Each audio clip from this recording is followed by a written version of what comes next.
The globalization and commercialization of football has taken the sport to places nobody could have envisaged even 25 years ago. And with it, the issue of foreign and domestic players has emerged as one of the modern game's defining questions. Clubs and leagues alike have responded to the availability of a seemingly endless pool of talent in wildly different ways. From Athletic Bilbao's protectionist Basque-only policy to the Premier League, with players from all corners of the globe on display every week. But in news that might come as quite the surprise to your dad, the top flight of English football isn't the quote-unquote worst offender for quantity of foreign players. No, if you want to see things taken to the real extreme, hop on a plane to the Mediterranean island of Cyprus, the country with the league with the most foreign players on earth. In fact, foreign players accounted for an incredible 80.2% of all minutes played in the Cypriot First Division. And the mind-bending stats don't end there.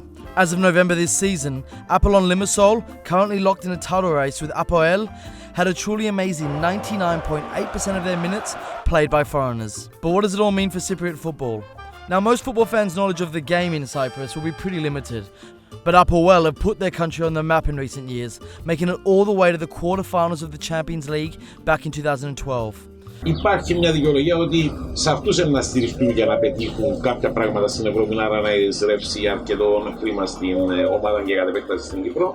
Δεν υπάρχει δικαιολογία καθόλου για τις μισές συν κάτι ομάδες που απλά αγωνίζονται για να παραμείνουν στην πρώτη κατηγορία. Η παρουσία ξένων ασφαλώς και βοήθησε στο να πετύχουν σημαντικές επιτυχίες, ειδικά το απολυτιανόρθωση στο Champions League.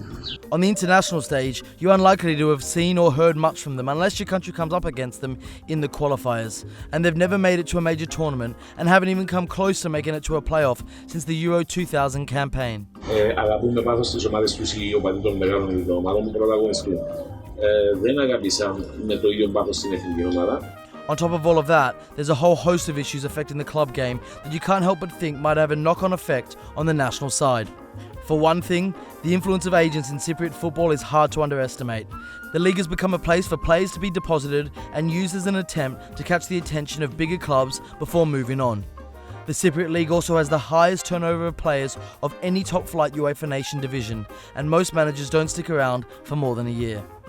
All of this creates a situation where short-term success is paramount and precious few chances are afforded to youngsters who might not deliver straight away. Όπως είναι τα πράγματα τώρα, ναι μεν που τη μια οι ξένοι ποδοσφαιριστές προσφέρουν μια παραπάνω ποιότητα σε κάποιες ομάδες, αλλά το αρνητικό είναι ότι δεν δίνει ευκαιρία στους Κύπριους ποδοσφαιριστές για να δείξουν το ταλέντο.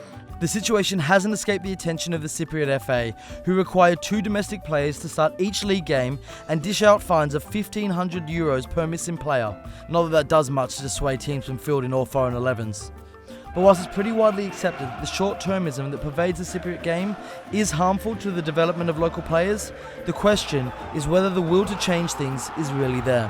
One of the biggest problems is the mentality and the culture that football people in Cyprus have, especially the coaches in the small ages. As in lots of places, club football reigns supreme over the international game in the minds of most fans in Cyprus. But is Cypriot club teams being competitive in the Champions League really a good enough payoff for having a constantly underperforming national team? With smaller nations making names for themselves in international competitions in recent years, you might think Cypriot fans would want a piece of the action, but that's not the case. Όμως όπως είναι τα πράγματα τώρα και ακριβώς για τους λόγους που ανέφερα προηγουμένως ότι δεν έχουμε τους παίκτες αυτή την εποχή πάνω στους οποίους θα στηριζόμασταν για χρόνια ολόκληρα για να πετύχουμε τους στόχους, δυστυχώς δεν νομίζω η Εθνική Κύπρο να πετύχει στο άμεσο μέλλον την συνολική υπέρβαση που θέλουμε εδώ. With a severe lack of confidence in their FA, widely acknowledged match fixing in the name of paying wages, and regular spates of football-related violence in recent years, it's clear that Cypriot football is in a difficult place. But on a football-mad island, it's clear that there is the potential to turn the state of the sport around. There are a lot of issues to overcome though. Cleaning up their act, maintaining the success of their clubs in Europe, and improving a struggling national team. Will they be able to do it? Only time will tell.